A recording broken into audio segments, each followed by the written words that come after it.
We're waiting on a big vote to happen in Congress. Yeah, the House is currently debating a bill that would give control of RFK Stadium to D.C. Our Adam Longo joins us live from outside of the Capitol tonight. Yeah, Ads, when do we expect that vote to happen?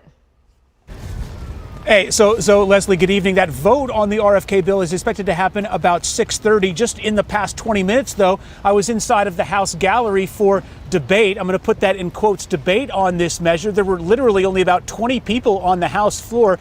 D.C. Delegate Eleanor Holmes Norton among them, advocating for this bill. Now, this bill is being taken up by something called under suspension of the rules.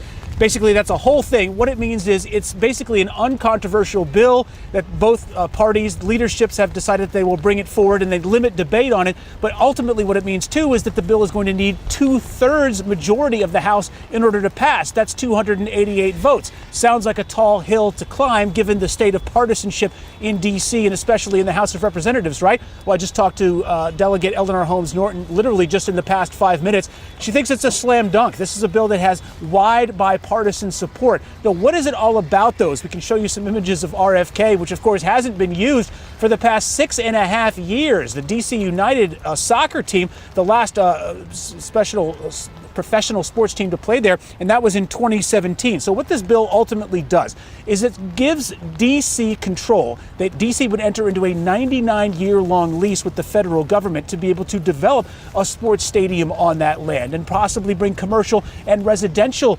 areas into that space as well. And the last time we talked about this, you'll recall, was last September. That's when the House Oversight Committee, we can show you some footage of that here, the House Oversight Committee voted on a wide margin, 31-9, in support of this. But one thing that did come up in that meeting is several members of the Maryland delegation and others, they brought an amendment forward because they objected to D.C. being able to use public funding to fund a stadium. Now, that amendment failed, but it sort of showed some of the controversy from the Maryland delegation and why they didn't want this. We talked to Representative Glenn Ivey from Prince George's County just a few minutes ago, and here's what he had to say about that. I'm going to vote no. I oppose the bill for a couple of reasons. The main one, though, is we want to be able to compete for the team, the Commanders, in the stadium on a level playing field with the district. And this bill, it's a sweetheart deal that gives too much power to the district on this.